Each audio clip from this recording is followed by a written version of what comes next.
Korean dramas. अगर तुम के ड्रामास को देखते हो तो तुम्हें पता होगा कि हर साल 40 से 50 के ड्रामास रिलीज होती है, जिनमें से जिस कैटेगरी जिस जॉनरा के ऊपर सबसे ज्यादा के ड्रामास बनती है वो है लव स्टोरी, रोमांस।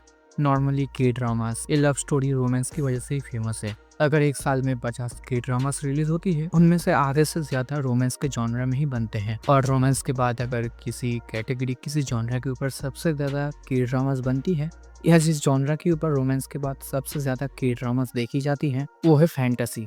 एक नॉर्मल रोमांटिक के ड्रामा में तुम्हें एक मेल और एक फीमेल की लव स्टोरी दिखाई जाती है, जहाँ पर एक रोमांटिक फैंटेसी के ड्रामा में रोमांस तो होता ही है, उसी के साथ कुछ ऐसे सुपर नेचुरल चीजों को दिखाया जाता है जो कि शायद इस वर्ल्ड में एग्जिस्ट करती है। लाइक टाइम ट्रेवल, अपना हीरो या हीरोइन पास्ट से फ्यूचर में जाते हैं या फ्यूचर से पास्ट में, या किसी डीमन को एक इंसान से प्यार हो जाता है।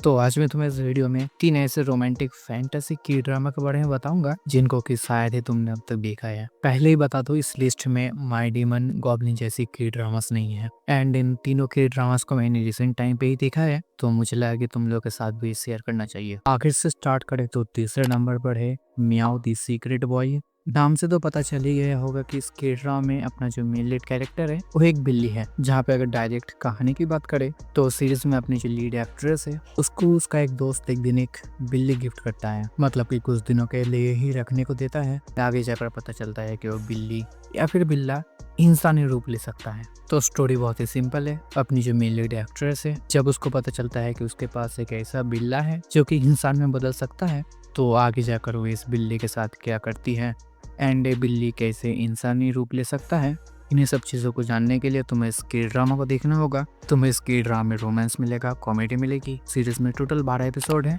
एंड तुम इस के ड्रामा को हिंदी डब में भी देख सकते हो। दूसरी के ड्रामा की बात करें तो इस के ड्रामा का नाम है अभियास। मे भी मेरी प्रोनाउंसिएशन सही नहीं है, तुम स्क्रीन पर इसकी स्पेलिंग देख सकते हो। तो सीरीज की कहानी में अपना मेन लीड कैरेक्टर जो कि देखने में ज्यादा खूबसूरत नहीं होता है इस वजह से, और वो जिस लड़की से प्यार करता है जब वो उसे प्रपोज करता है तो उसे रिजेक्ट कर देती है। लेकिन एक्सीडेंटली अपने मेन कैरेक्टर की डेथ हो जाती है एंड उसे एक ऐसी सुपर नेचुरल चीज मिलती है जिससे कि वो हैंडसम बन जाता है और वो उस चीज की मदद से किसी भी मरे हुए इंसान को जिंदा कर सकता है। तो स्टोरी कुछ ऐसी है कि जब अपना हीरो हैंडसम बन जाता है तो उसकी जो दोस्त है जिसको उसने प्रपोज किया था उसका मर्डर हो जाता है। फिर अपना हीरो उस चीज की मदद से उसे जिंदा कर देता है एंड ये दोनों मिलकर उस सीरियल किलर को पकड़ने में लग जाते हैं जिसने कि उसका मर्डर किया था। इसके ड्रामा को रोम कॉम क्राइम थ्रिलर के जॉनर में डाल सकते हो। इस लिस्ट की नंबर 1 के ड्रामा के बारे में बात करें तो भाई उसका नाम है सी इन माई 90th लाइफ। मैंने रिसेंटली इस के ड्रामा को देखा है एंड मैंने इसके ऊपर एक प्रॉपर वीडियो भी बनाया है, चाहो तो तुम उसको देख सकते हो। जहाँ पे सीरीज में कहानी एक ऐसी लड़की की दिखाई जाती है जो कि रीइंकार्नेट होने के बाद उसकी पास्ट लाइफ की यादें, अपने पिछले जन्म में वो कौन थी, वो सब कुछ उसे याद रहती है। मतलब कि वो टोटल 18 पर मर चुकी है और उसे उसकी 18 जन्म की यादें, वो सब कुछ याद है कि वो अपने पिछले जन्म में कौन थी, क्या थी।